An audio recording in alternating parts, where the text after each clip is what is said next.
alcuni strumenti, alcuni suggerimenti, alcune chiavi di lettura che possono aiutarvi a cogliere il messaggio che abbiamo voluto dare con questa mostra, a portarlo a casa e a diffonderlo tra i vostri familiari nella all'interno di tutta la nostra comunità.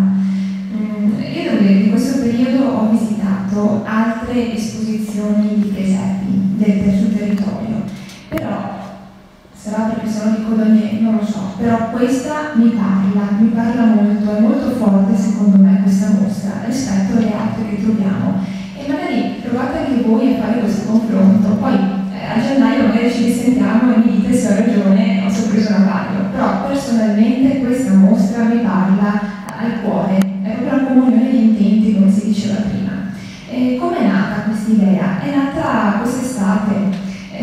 Volevamo fare qualcosa di diverso per Natale e volevamo creare qualcosa che partisse proprio dal nostro paese, dalla gente del nostro paese. Allora pian pianino abbiamo coinvolto i talenti che conoscevamo essere presenti sul territorio e a loro volta per passaparola ci hanno aiutato a coinvolgere anche quelle persone bravissime, talentuose, che però erano sconosciute, vuoi perché più timide, vuoi perché è sempre difficile credere in se stessi. Pian pianino siamo riusciti ad organizzare una bella squadra, come si diceva, una squadra che ha lavorato fino a mezz'ora fa per mettere in piedi tutto questo.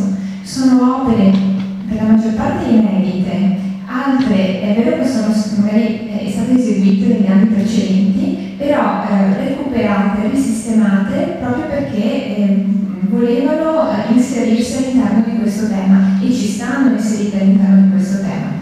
La nostra non è solo una mostra di presepi, la nostra è principalmente una mostra che racconta la natività nelle sue fasi più importanti. Quindi si comincia con l'Annunciazione e ci sono diverse opere in mostra che riguardano l'Annunciazione e anche il ruolo dell'angelo. Si passa poi alla maternità, diverse Madonne, Vergini col bambino, c'è anche un bellissimo Cristo bambino in mostra. Si arriva poi al ruolo dei pastori, della stella cometa e dei magi. Quindi tutte queste tre figure, questi tre segni che arrivano e annunciano poi il miracolo della nascita. Arriviamo poi alla fuga in Egitto e alla strage degli innocenti. Quindi riusciamo veramente a raccontare un arco temporale importante che riguarda le prime fasi dell'infanzia di Gesù. Ma che cosa significa per noi la nascita di Gesù? Ecco, il messaggio che questa mostra vuole dare è proprio questo, un messaggio di salvezza. Innanzitutto la base è la famiglia, perché noi stiamo raccontando una famiglia che è nata e che si è costituita, padre, madre, bimbo, e poi parliamo di un bambino che è venuto nel mondo per salvare l'umanità, un messaggio salvifico. Questo dovrebbe essere quello che vi dovete portare a casa oggi. Alla fine, nella parte in fondo, abbiamo voluto coinvolgere anche le famiglie del territorio, proprio di Codogné. Questa è una mostra principalmente fatta dalla comunità di Codogné. Abbiamo voluto coinvolgere le famiglie perché esponessero i loro presepi fatti in maniera artigianale e del tutto originali. Quindi poi avete già avuto modo di osservare come siano creativi e particolari quei presepi esposti, nati proprio dalla fantasia e dal saper utilizzare e manipolare ciò che la natura ci mette a portata di mano, senza tanti sfoggi di oggetti preziosi o materiali importanti, quello che si trova comunemente fuori dalla porta di casa, dallo spago al giunco, alle ranocchie, alle pigne, foglie, tantissime foglie, però grazie all'intervento di una mente umana possiamo ammirare delle piccole opere d'arte. Quindi io direi che è bello che arrivi a Codogné perché ci sono veramente dei grandi talenti. Io mi sento molto molto orgogliosa di fare parte di questa comunità. Dal mio punto di vista un grandissimo applauso veramente a queste persone che si dedicano anche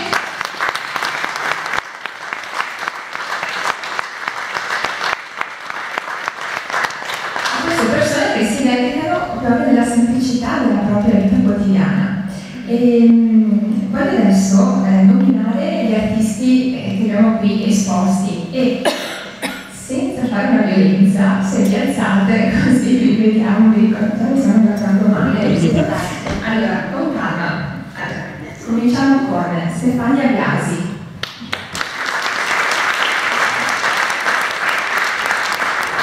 Aldo Boscariol.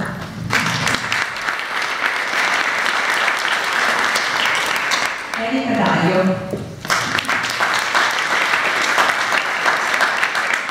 Giuseppe Gardenal.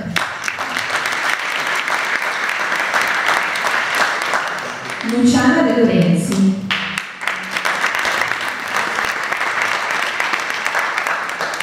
Federico Ghin.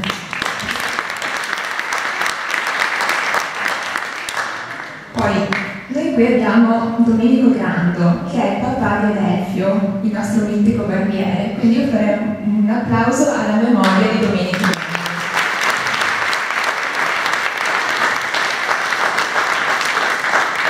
Loretta Lucchetta.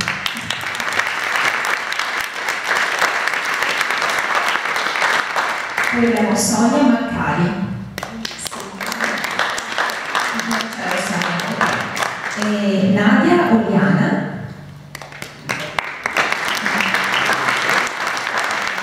Chiara Pina, che c'è.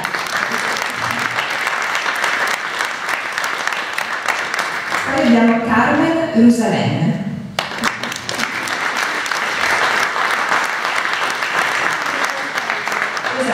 La signora Carmen non è di Codognier, però ha voluto sposare il nostro progetto, è di Chiarano mi sembra, vero? Quindi grazie mille per aver sposato il nostro progetto. Poi Luigi Tonon.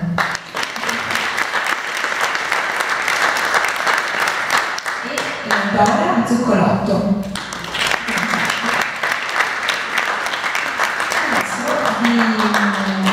Vi cito anche le famiglie che hanno realizzato i presepi. Ci sono le famiglie Granzotto Barbaresco,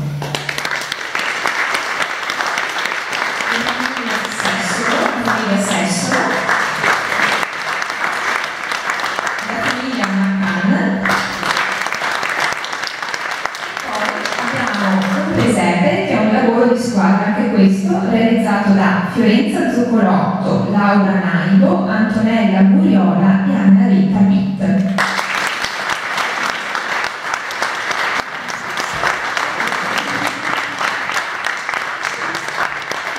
Grazie a tutti quanti voi per aver veramente aderito al nostro progetto e per averlo reso possibile e così bello. Ora io volevo solo introdurvi un attimo al concetto di un'attività di presepe in maniera molto molto veloce, anche perché mi piaceva questa piccola riflessione. Quando dobbiamo pensare a come rappresentare la natività e il presepe, forse ci viene un po' troppo scontato, perché ormai è consuetudine farlo in un certo modo, però in verità, se vogliamo essere filologicamente perfetti, dovremmo rifarci ai Vangeli, a Matteo, però soprattutto a Luca. Luca è stato, diciamo, è la fonte principale, è stata la fonte principale per gli artisti al fine di realizzare, rappresentare al meglio l'immagine della natività e del presepe come noi lo concepiamo oggi. Ma perché questo? Perché Luca stesso, ci dice la tradizione e le leggende, Luca stesso dipingeva, era un artista, oltre ad essere uno dei 4 evangelisti, quindi ha letto il fatto con l'occhio dell'artista e questo è stato accattivante per tutta la storia dell'arte. Oggi noi parliamo molto di presepe sì, presepe no, nelle nostre chiese, nelle nostre scuole, sul territorio, però alla fine perché dire di no al presepe e alla natività, visto che stiamo parlando di una parte della nostra storia, della nostra tradizione, ed è una storia talmente bella, talmente pulita, con dei messaggi così importanti, che secondo me è veramente brutto ignorarla oppure occultarla. Lo stesso Luca è colui a cui si riconduce la nascita dell'iconografia della Vergine col bambino. Si dice che la prima immagine della Vergine col bambino l'abbia realizzata Luca. E infatti a volte questo evangelista viene rappresentato negli affreschi o nelle tele come una persona con davanti o una tavola o un foglio, in mano una penna o un pennello che sta per abbozzare, per rappresentare l'immagine di una Vergine col bambino. Se andate a Porto Buffolè, poi vicino, l'oratorio di Santa Teresa, la chiesetta davanti alla Villa Giustiniana. Lì avete un classico esempio di Luca rappresentato in questo modo, nell'atto di dipingere la Vergine col bambino, il primo tassello della natività della famiglia. Luca poi ci racconta come è avvenuta quella sera la nascita di Gesù e lui ci parla della mangiatoia. Da qui mangiatoia in latino presepio, e da qui appunto oggi noi chiamiamo presepe questa rappresentazione tridimensionale della nascita di Gesù. Però l'anno importante a cui si riconduce la nascita del presepe vero e proprio è il 1223, quando San Francesco realizzò il presepe di Greggio. Ecco, siamo nel centro Italia, era rientrato da un viaggio a Betlemme, era rimasto molto colpito dal territorio e volle organizzare una messa, ma non per mettere in scena la nascita di Gesù. Non stiamo parlando di un presepe evidente come adesso lo concepiamo noi oggi.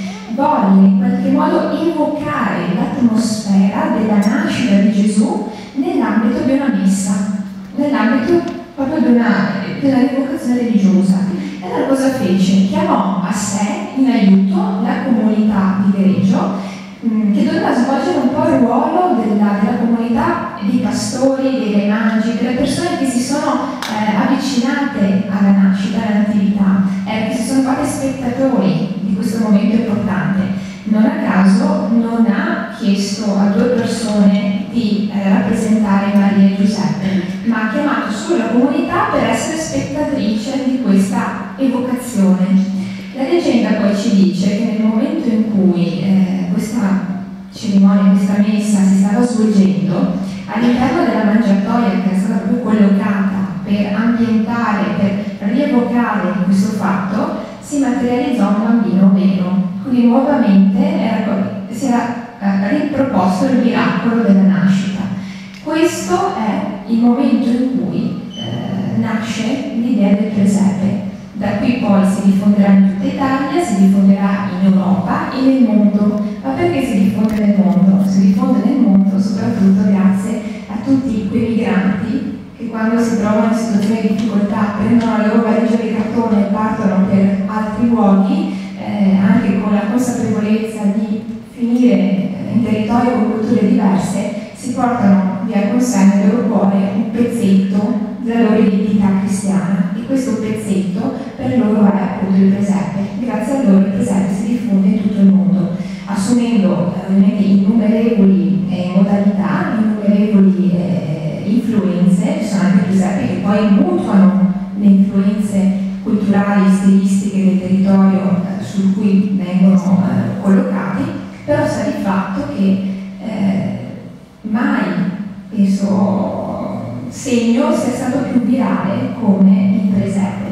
Il presepe unisce, il presepe non divide. Ricordatevi cosa ha fatto San Francesco. San Francesco ha chiesto a tutta la comunità di partecipare a quella messa. Il presepe non deve dividere, il presepe unisce, è quello il suo significato. Unisce perché rappresenta la famiglia, e la famiglia è unione, e la famiglia è la salvezza dell'umanità. Questo quindi voglio che sia il messaggio che vi potete portare a casa da questo nostro piccolo contributo.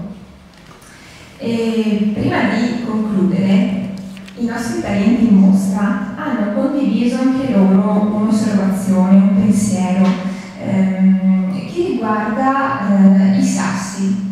Io adesso ve lo vado a leggere, perché anche questo deve essere un'aggiunta a quanto detto fino adesso. Questo è un po' il punto di vista di chi ha operato dall'interno proprio per realizzare questa mostra. Allora, se guardate bene, i sassi sono un po' un filo rouge, un motivo che si ripercorre all'interno di questa collezione, ovvero i sassi sono un tema comune degli artisti e delle famiglie che hanno realizzato i presepi. Il sasso ci fa intuire l'eternità. Infatti questi sassi resistono anche quando si rompono, quando rotolano, quando saltano, non si distruggono di era in era. e accompagnano nei millenni la storia dell'umanità. Certo è vero che i sassi hanno un principio, però la loro fine non è facilmente percepibile, sopravvivono le nostre vite in sostanza e per questo ci fanno pensare all'eternità che attende l'uomo che crede. Quindi oltre alla salvezza di cui ho parlato io prima, oltre al ruolo della famiglia, ricordatevi che in mostra, secondo gli artisti, c'è anche il tema dell'eternità che attende chi crede. I sassi richiamano anche il nostro piave, la nostra terra, si lasciano toccare ma ci fanno anche inciampare, quindi sono degli ostacoli. Sono testimoni silenziosi di amore, morte, vita, guerra, pestilenze, gioie, sofferenze e tante altre cose. Ci parlano e questi sassi collocati in questi presepi, in queste opere, ci devono parlare proprio di questo, devono ricondurci all'idea di speranza, di vita e di pace. Ecco, con questo pensiero condiviso dai nostri artisti, io vi ringrazio. Colgo l'occasione per ringraziare personalmente tutti gli artisti e le loro famiglie che mi hanno sostenuti in questi mesi di lavoro, perché non è stato facilissimo. Ringrazio anche tutte le famiglie che hanno esposto e Alessio, grande perché ci ha offerto, appunto, ci ha permesso di utilizzare le casette del padre. Ringrazio il Centro Italiano Femminile di Codogné per l'idea e per aver proprio gestito l'iniziativa. Letizia, la ringrazio di cuore, Loretta e tutti gli artisti che hanno aiutato in questi giorni nell'esposizione, che sono stati elencati appunto dalla Presidente, da Maria Luisa. Ringrazio anche Don Michele perché ci ha seguito nella scelta dei passi dei Vangeli che abbiamo riportato e che dovrebbe arrivare comunque a breve. Ringrazio anche la Cara perché nei prossimi giorni si farà autrice del suo talento, che al momento non siamo riuscite, ma prossimamente parteciperà anche lei. Grazie veramente di cuore a tutti voi che questa sera siete qui e vi prego di fare il passaparola appunto in modo da diffondere di più la conoscenza di questa iniziativa e di portare sempre più gente, in quanto la ricordiamo un'iniziativa molto valida, adatta anche proprio ai ragazzi e ai bambini. La mostra resta aperta fino al 17 di gennaio durante la settimana con l'orario di apertura della biblioteca. In più i volontari a turno la terranno aperta tutti i martedì, sia la mattina che il pomeriggio, quindi se andate al mercato potete anche entrare e gustare in maniera più tranquilla questa mostra.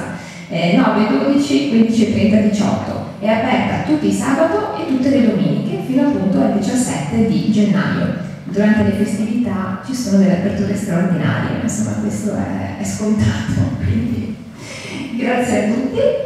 Non ci sono altri interventi, so che c'è un buonissimo rinfresco offerto dalle mani brave delle volontarie del SOCI e del CIF, quindi vi invito a non andarvene subito ma a brindare con noi a questa bella iniziativa. Grazie.